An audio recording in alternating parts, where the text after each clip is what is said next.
નમસ્કાર દર્શક મિત્રો, આપ જોઈ રહ્યા છો નિર્માણ ન્યૂઝની વિશેષ રજૂઆત કાર્યક્રમ હોટ ટોપિક અંતર્ગત હું ધ્રુવી ત્રિવેદી આપ સૌનું સ્વાગત કરું છું। આજના વિશેષ મુદ્દા સાથે આપ સૌનું સ્વાગત છે નિર્માણ ન્યૂઝની વિશેષ રજૂઆતમાં।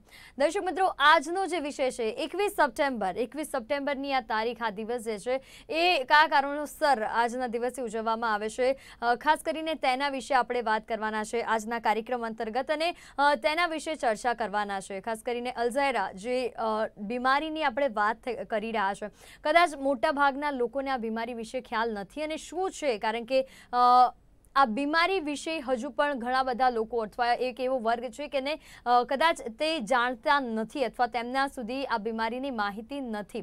તો આ અંગે આપણે વાત કરવાના છે અને તે માટે આપણી સાથે કાર્યક્રમમાં અંતર્ગત જોડાઈ ચૂક્યા છે ડોક્ટર સુચેતા મુડગેરીકર। સુચેતાબેન, સ્વાગત છે આપનું કાર્યક્રમમાં।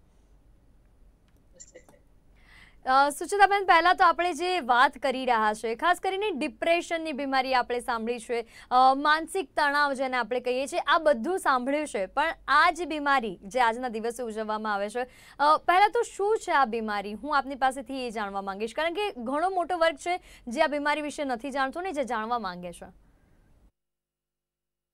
જો અલ્ઝાઇમર્સની બીમારી છે, આજે અલ્ઝાઇમર્સ ડે છે, તો આજે આપણે અલ્ઝાઇમર્સની વાત કરીશું। આ બેસિકલી જ્યારે સ્મૃતિ ઓછી થઈ જાય છે, આપણી મેમરી ઓછી થઈ જાય છે અને ઘણીવાર એના લીધે જો પણ માણસ પેશન્ટ હશે એ ભૂલી જાય છે બધું।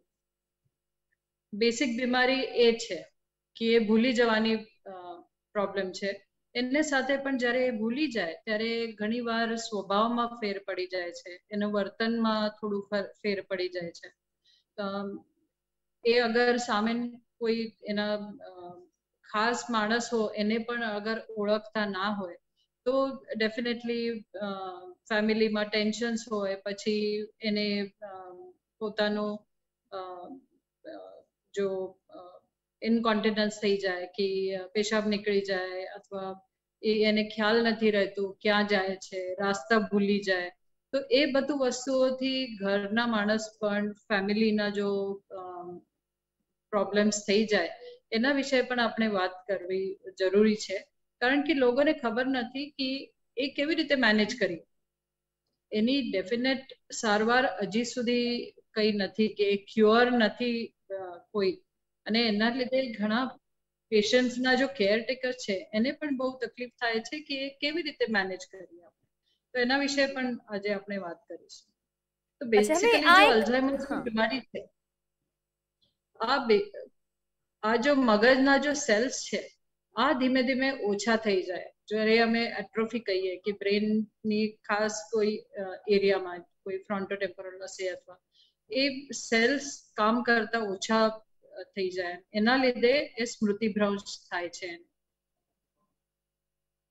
આપણે વાત કરી કે શું છે અલ્ઝાઇમર બીમારી, આજે વર્લ્ડ અલ્ઝાઇમર ડે છે અને લોકોની અંદર આ બીમારી પ્રત્યે જાગૃતતા આવે એ માટે જ આ દિવસ મનાવવાની જે ખાસ કરીને શરૂઆત કરવામાં આવી છે। એના પાછળનો ઉદ્દેશ્ય જે છે કે લોકો અવેર થાય, જાગૃત થાય આ બીમારી પ્રત્યે અને ખાસ કરીને એની સારવાર, જેમ ડૉક્ટરે વાત કરી છે કે હજુ આ રોગ પ્રત્યેની, બીમારી પ્રત્યેની કોઈ એવું કહેવાય કે ઠોસ સારવારની પ્રક્રિયા અથવા તો સારવાર નથી શોધવામાં આવ્યો, તો ત્યાં સુધી આપણે કઈ રીતે એને ક્યોર કરી શકીએ, તમામ બાબતો પર આપણે ચોક્કસ આવીશું ડૉક્ટર।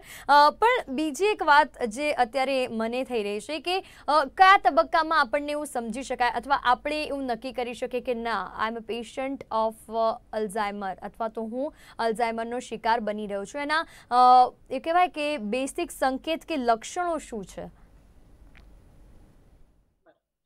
મેઇન એના લક્ષણ જો છે કે એ ધીમે ધીમે ભૂલી જાય છે, ઘણીવાર વસ્તુ ક્યાં મૂકી એ ભૂલી જાય છે, ઘણીવાર ફ્રિજના ડોર ખોલ્યા અને ભૂલી જાય કે શું કરવા માટે આવી ગયા, પછી કોઈ જગ્યા ઉપર ચાવી ક્યાં રાખી છે, બીજી વસ્તુ એની રેગ્યુલર જો રાખે છે એ પણ એ ભૂલી જાય કે કોઈ જગ્યા ઉપર વસ્તુ રાખી છે એ ભૂલી જાય, કોઈ એને કામ આપો તો 3 કામમાંથી 2 વસ્તુ ભૂલી જાય, એક જ કામ કરી આવે, એવી રીતે રાસ્તા ક્યારેક ભૂલી જાય કે એના ઘરના નજદીક પણ હશે તો પણ ગોળ ગોળ ફરે અને એને ખબર નહીં પડે કે ઘરે કેવી રીતે જાઉં।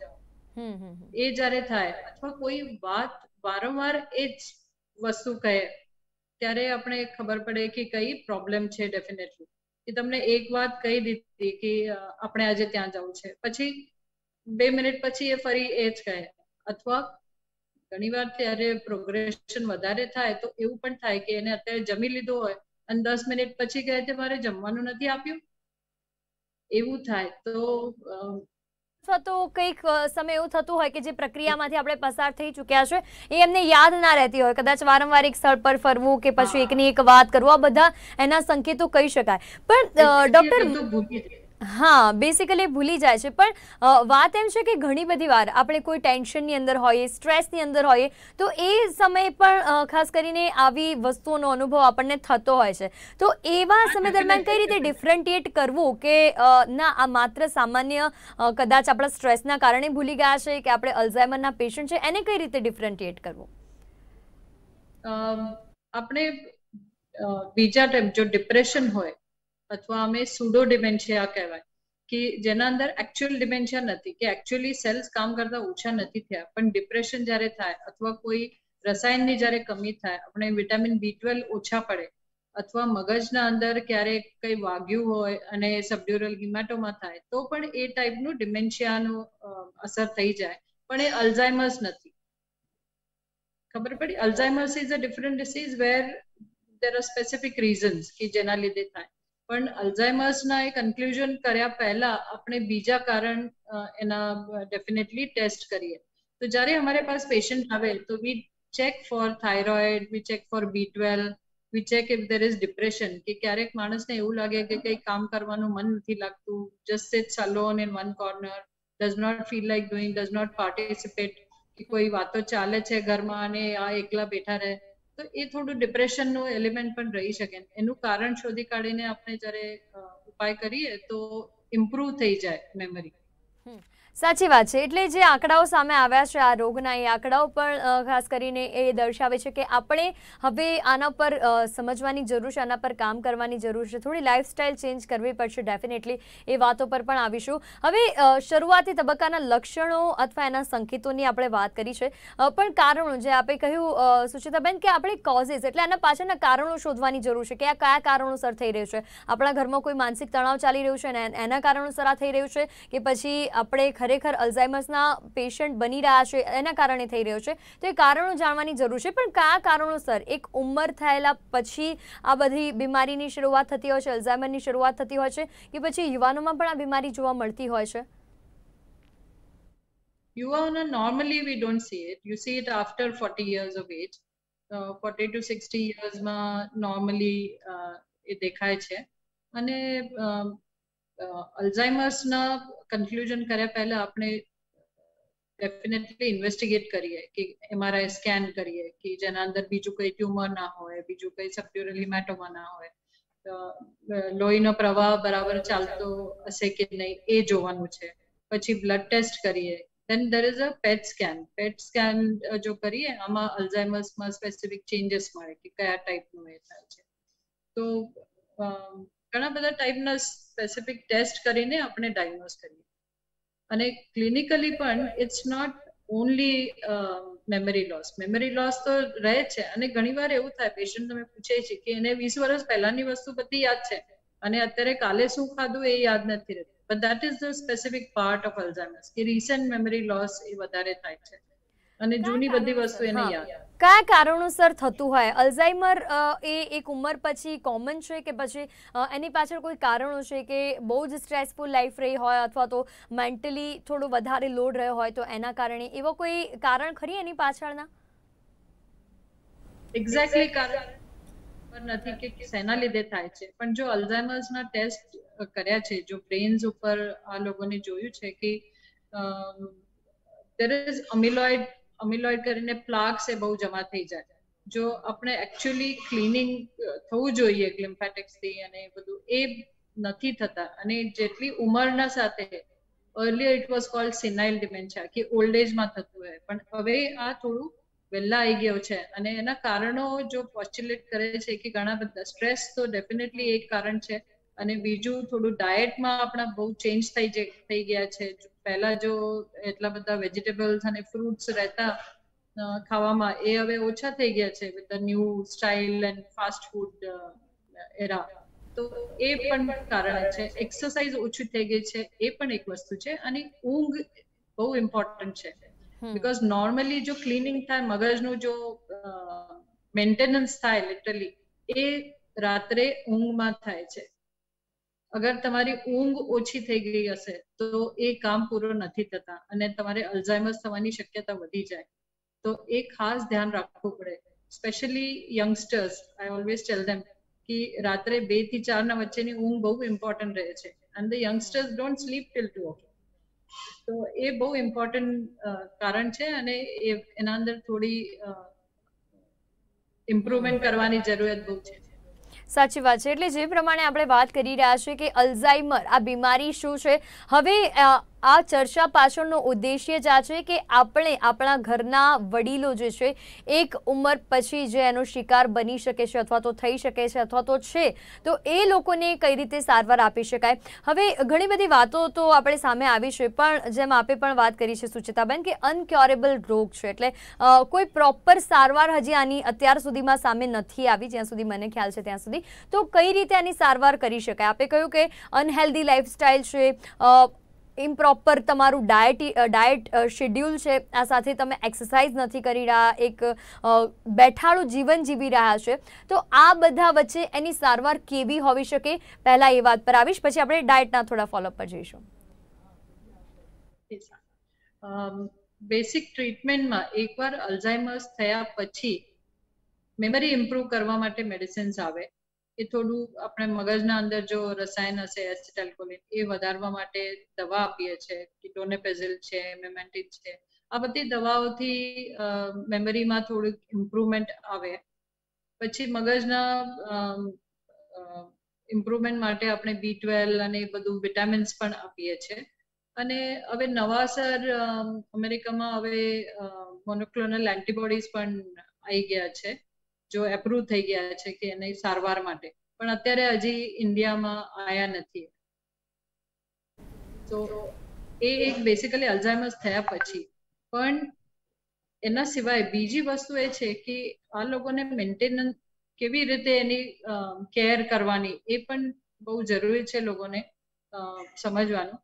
કે અલ્ઝાઇમર્સના પેશન્ટના લોકોને એવું લાગે કે એને કંઈ ચેન્જ જોઈએ, but it is very difficult for them to change anything. એક કોઈ એના રૂટીન સેટ કરો કે સવારે ઉઠ્યા પછી એ બ્રશ કરશે, નાસ્તો કરશે, પછી નાવાનું, પછી એક્સરસાઇઝ, અથવા એવી રીતે જો પણ એના સિક્વન્સ હશે, કીપ ધેટ સિક્વન્સ સેમ. એ રોજના સેમ જ રાખો. એને કંઈ એના અંદર ચેન્જ નથી ફાવતું. It becomes very difficult for them to adjust two that. કારણ કે તમે એવું લાગે કે એ બોર થઈ ગયા હશે, પણ એને તો ભૂલી જ ગયા છે કે પહેલા દિવસે એના આગળના દિવસે શું થયું. તો એને કઈ બોર્ડમ થવાની કઈ વાત નથી. But if you change there routine, they find it difficult. So keep that in mind. થતું હોય કે જેમ જેમ તમારો માનસિક તણાવ વધતો જતો હોય, યાદશક્તિ ઘટતી જતી હોય, એમાં આ બધા કારણો પણ જવાબદાર રહેતા હોય છે ને એના કારણે અલ્ઝાઇમરના લક્ષણો વધુ સ્ટ્રોંગ બનતા હોય છે. જેમ આપે કહ્યું કે નર્વ સેલ્સ ની અંદર ખાસ કરીને આ રોગ જે છે એ ડેવલપ થતો હોય છે. તો હવે આપણે લાઇફસ્ટાઇલની વાત પર પણ આવીશું. ડાયટની આપણે વાત કરીએ. અત્યારના લોકો અનહેલ્ધી ફૂડ ખાઈ રહ્યા છે, એ વાત તો બધાને જ ખબર છે. જંક ફૂડ ખાઈ રહ્યા છે, પણ પ્રોપર ડાયટ આના માટે શું રાખવું? કારણ કે આપણે આપણા શરીરને વ્યવસ્થિત રાખવા માટેનું ડાયટ તો આપણને બધાને ખબર છે કે શાકભાજી વધારે ખાવી, અથવા ફ્રૂટ્સ વધારે ખાવા, વેજીટેબલ્સ વધારે ખાવા, આ બધી વસ્તુઓનો ખ્યાલ છે. પણ માઇન્ડને હેલ્ધી રાખવા માટે શું ખાવું જોઈએ? કારણ કે શરીરની સાથે સાથે મગજ પણ જો વ્યવસ્થિત રહેશે તો આ બધા રોગોથી બચી શકાશે. કારણ કે એક ઉંમર પછી જો તમે આનું ધ્યાન રાખવાની શરૂઆત નહીં કરો તો ડેફિનેટલી આવા બધા રોગોનો શિકાર પણ તમે બની શકો છો. મગજ માટે સારા તો all vitamins, specifically B vitamin બહુ જરૂરી છે. અને લીલી શાકભાજી, કાચો સલાડ વધારે ખાવાનું, સ્પ્રાઉટ્સ પણ ખાવાનું. જો મેડિટેરેનિયન ડાયટ કહેવાય ને એ ટાઈપનું એ વધારે ખાઓ. એના અંદર ફેટ્સ થોડું ઓછા રહે, so that is good for brain. અને એને સાથે જો બાકી પ્રિવેન્શન માટે આપણે કહીએ તો ડેલી એક્સરસાઇઝ પણ બહુ જરૂરી છે અને રાતની ઊંઘ પૂરી થવું જોઈએ. પણ મગજના બેસિક ટોનિક છે કે મગજનું જેટલું યુઝ કરો તમે તો એ ટોનિક કહેવાય. So if you do some puzzles, your sudoku અથવા જો પણ માઇન્ડ બ્લોગર જો આપણે રોજના ન્યૂઝપેપરમાં પણ આવે એ પણ કરો તો it is an exercise for the brain. You learn some art, you do some painting, you learn music, કઈ બીજી કઈ નવી ભાષા શીખો તો એનાથી મગજને સ્ટિમ્યુલેશન થાય and that is really food for brain, that will prevent your Alzheimer's. So એ કઈ કરવાથી બહુ જરૂરી છે. સાચી વાત છે ને જેમ સુચિતાબેન આપે વાત કરી છે કે શરૂઆતી લક્ષણોમાં જો આપણે ધ્યાન નહીં રાખીએ તો આ રોગ જે છે એ મોટું સ્વરૂપ ધારણ કરી લેશે અને કદાચ પછી તકલીફો વધતી જતી હોય છે. અને ઘણા બધા લક્ષણો જેમ આપે કહ્યા કે ઘણીવાર માણસ ડરી જતો હોય છે રોગના કારણે, ભયભીત થઈ જતો હોય છે. એટલે આ સામાન્ય લક્ષણો છે એના કે ભૂલી જવું, આંખોની રોશની થોડી ઓછી થઈ જતી હોય છે એવું પણ મેં વાંચ્યું છે આ રોગની અંદર. આ સિવાય જો વાત કરીએ તો ગભરામણ, ડર અને ખાસ કરીને ગુસ્સો, ચીડિયા, આ બધું સ્વાભાવિક રહેતું હોય છે આ રોગોની અંદર.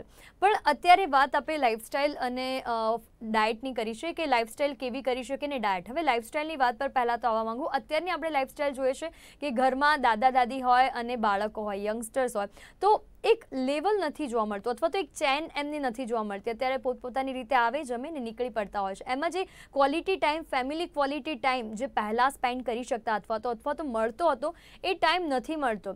એના કારણે યંગ લોકોને બહુ ઇફેક્ટ નથી થતી, પણ હા ઘરમાં જે ઘરડા હોય એમને ચોક્કસ થતી હોય છે કે એમના બાળકો એમને સમય નથી આપી રહ્યા, વાત નથી કરી રહ્યા અને એના જ કારણે એકલતાપણું અને ખાસ કરીને એકલા રહેવાના કારણે આવા બધા રોગો વધતા જતા હોય છે. શરૂઆતી તબક્કાની અંદર ખૂબ નાનું સ્વરૂપ લાગે આપણને પણ પછી મોટું સ્વરૂપ પણ ધારણ કરતા હોય છે. સુચેતાબેન. Very true. I think this is very true. Family ties and family atmosphere is very good for the brain, especially elderly people. जो ઓલ્ડ દાદા દાદી, નાના નાની હોય ઘરમાં અને ત્યાં બાળકો રમતા હશે તો એને બહુ રિલીફ થાય મગજમાં કે એ જોવાથી આનંદ થાય અને એ બહુ જરૂરી છે કે એના ડિમેન્શિયા પણ ઓછા થાય. ઘણીવાર એવું થાય છે કે પેશન્ટ્સ એનું નામ એને ખબર ના હોય અથવા એને સાથે દીકરા દીકરીનું નામ ખબર ના હોય, બટ ગ્રેન્ડચિલ્ડ્રન દે વિલ રિમેમ્બર. એવું થાય છે કઈ લાગણી વધારે હોય અથવા જો પણ એને સાથે ડેફિનેટલી મેનેજ કરવા ઈઝી થાય. પણ એ બહુ જરૂરી છે કે તમે બાળકોને પણ શીખાવો કે રિસ્પેક્ટ રાખે for elders. That is very important. કારણ કે આ લોકોને પેશન્ટ્સને બહુ જરૂરી છે દેટ યુ અન્ડરસ્ટેન્ડ ધેમ. ભલે એની કેપેસિટી ઓછી થઈ ગઈ હશે કે એ ભૂલી જતા હશે અથવા they are not able to walk, ચાલી નથી શકતા અને યુરિન પર એના કંટ્રોલ નથી, but they have cared for you for so long. So it's very important that you respect them અને એને પણ એક ડિગ્નિટી રાખવાની બહુ જરૂરી છે કે ફેમિલી ટાઈમ સ્પેન્ડ કરવાની જરૂર છે. એટલે આપણને તો ઘરની બહાર 500 ફ્રેન્ડ મળી જશે અથવા મિત્રો મળી જશે અત્યારે યુવા ઉંમરની અંદર, પણ જે લોકોએ આપણા દાદા દાદી છે અથવા તો ઘરના વડીલો છે કે જે કદાચ બહાર નથી જઈ શકતા પોતાની ઉંમરના કારણે, પગની તકલીફોના કારણે કે બીજી ઘણી બધી તકલીફોના કારણે, તો એ લોકો કે જે ઘરની અંદર માત્ર એકલા રહે છે તો એ લોકો પાસે થોડો ટાઈમ સ્પેન્ડ કરવાની જરૂર છે. કારણ કે જો એમને આવું સારું એટમોસ્ફિયર નહીં મળે, સારું વાતાવરણ નહીં મળે તો ન માત્ર અલ્ઝાઇમર પણ બીજા બધા રોગોનો પણ શિકાર બની શકે છે. માનસિક તણાવ, બીમારી, આ બધી વસ્તુઓનો શિકાર બની શકે છે. એટલે એ ઘર પરિવારના વાતાવરણ પર પણ ડિપેન્ડ કરે છે કે તમે કેવું એટમોસ્ફિયર તમારા ઘર પરિવારના વડીલોને આપી રહ્યા છો. કારણ કે તમને કદાચ એવું લાગતું હોય કે આ નાની વાત છે, પણ કદાચ જ્યારે આવનાર સમયની અંદર એ મોટું સ્વરૂપ ધારણ કરી લેતું હોય અને આવા રોગોની જ્યારે પ્રોપર સારવાર ના હોય ત્યારે એ મોટી વાત થઈ જતી હોય છે. અચ્છા સુચેતાબેન, હવે આપણે લાઇફસ્ટાઇલની વાત કરી છે, ડાયટની વાત કરી છે કે પ્રોપર ડાયટ શું લેવું, જેમ આપણે કહ્યું કે ગ્રીન વેજીટેબલ્સ છે અથવા તો પછી તમે ખૂબ હેલ્ધી જે ખાવાનું છે, ફ્રૂટ્સ છે, આ બધું તમે આરોગી શકો છો એક લાઇફસ્ટાઇલ માટે. કસરત ખૂબ જરૂરી છે, એટલે યોગ પ્રાણાયામ સાથે કસરત પણ તમે એટલી જ કરશો તો ચોક્કસ તમારા મેન્ટલી હેલ્થ અને એની પીસ માટે ખૂબ કામ લાગશે. કારણ કે માનસિક શાંતિ જો મળે તો કદાચ આવા બધા રોગોથી આપણે બચી શકાય છે. અને અત્યારની જે લાઈફસ્ટાઈલ છે દોડધામવાળી લાઈફસ્ટાઈલ કે એકદમ ભાગમ ભાગ કરવાવાળી લાઈફસ્ટાઈલ, તો એની અંદર ક્યાંક માણસને માનસિક શાંતિ નથી મળી રહી. પછી અલ્ઝાઇમર જેવા રોગોમાં પીડાતા દર્દીઓની વાત હોય કે પછી વાત હોય ડિપ્રેશનથી પીડાતા લોકોની વાત કે સ્ટ્રેસ, તણાવ, આ બધી વસ્તુઓ કોમન થઈ ગઈ છે. ઊંઘ પણ બહુ જરૂરી છે. Don't forget that is very very important. કે બાકી માનસિક શાંતિ તમે યોગ કરો, એક્સરસાઇઝ કરો, eat well, but if you are not sleeping well તો પણ અલ્ઝાઇમર્સના શિકાર બની શકો તમે. So give importance to sleep as well, કારણ કે સ્લીપમાં બધું રિપેરિંગ ત્યારે જ થાય, બોડીનું પણ અને મગજનું પણ. અને એ અગર ના હોય તો અલ્ઝાઇમર્સ થવાની શક્યતા વધી જાય. આપણે પહેલા થોડા વર્ષો પાછા જઈએ તો એ સમયે ડિપ્રેશન, તણાવ, સ્ટ્રેસ આ બધાના શિકાર દર્દીઓ ઓછા જોવા મળતા હતા. પણ હવે ડે બાય ડે આ દર્દીઓની સંખ્યા, પેશન્ટની સંખ્યા વધી રહી છે, જે ચિંતા દર્શાવી રહી છે, રાઈટ. અને પાછું અનહેલ્ધી લાઈફસ્ટાઈલ તો છે જ આપણી સામે. એટલે આ બધા કારણો પણ છે જે નવા નવા રોગોની અંદર દર્દીઓ વધુ પીડાઈ રહ્યા હોય અથવા તો એનો શિકાર મોટા પ્રમાણમાં બની રહ્યા હોય. એટલે ચોક્કસ એ વાત પર પણ આવીશું. પણ અત્યારે મારો એક સવાલ છે કે જે મહામારીમાંથી ભારત અને દુનિયા ઊભી થઈ રહી છે, કોરોના મહામારી. કોરોનાની અંદર ઘણા બધા લોકો ઘરની અંદર રહ્યા છે. આપણે જોઈએ છે કે માનસિક તણાવ છે અથવા ડિપ્રેશન છે, આ બધા કેસો પણ કોરોનાની અંદર વધ્યા છે. સુસાઇડના કેસો પણ આપણને જોવા મળ્યા છે કે ભાઈ ઘરની બહાર નથી નીકળી શક્યા એટલે ઘરની ને ઘરની અંદર તેઓ ક્યાંક ને ક્યાંક એવું કહેવાય કે ઇરિટેટ થઈ ગયા છે લોકો. એટલે આ બધી વસ્તુઓ એક લાઈફસ્ટાઈલની અંદર નથી અને એની પછી કદાચ આદત નથી પડી, એના કારણે આ બધી વસ્તુઓ થઈ રહી છે. પ્લસ કોરોનાના કારણે ડિપ્રેશન ને આવા બધા રોગોની બીમારીઓ પણ વધી છે અને એના કારણે આ પ્રાથમિક તબક્કો કહેવાય ડિપ્રેશનને ભૂલવાની વસ્તુ, અને પછી ધીરે ધીરે અલ્ઝાઇમરના પેશન્ટ એ લોકો બનતા હોય છે, એવું કહી શકાય? નો, એકચ્યુઅલી આ મહામારી એક વરદાન એવી રીતે થયા છે કે ફેમિલીઝ હેવ કમ ટુગેધર, કે ફેમિલી બધા સાથે રહ્યા, કારણ કે બહાર કઈ જઈ નતા શકતા. તો they have spend so much time together કે that has been very good for families. કે બધા લોકો સાથે, કારણ કોઈ કામ કરવા માટે પણ આવતા નતા, તો ઘરે બધા લોકો મળીને ઘરનું કુકિંગ, ક્લીનિંગ એ બધું સાથે કરતા હતા. કે એક બીજા સાથે રહેવાનું એને ચાન્સ મળ્યું કે 24 કલાક તમે સાથે રહો, એવું કઈ પહેલા થતું જ નતું. because everybody was busy in their own lives. બાળકો બધા સ્કૂલમાં જતા હતા, પછી કોઈ ક્લાસ અથવા એવું કઈ રહેતું હતું, રમવા જતા હતા.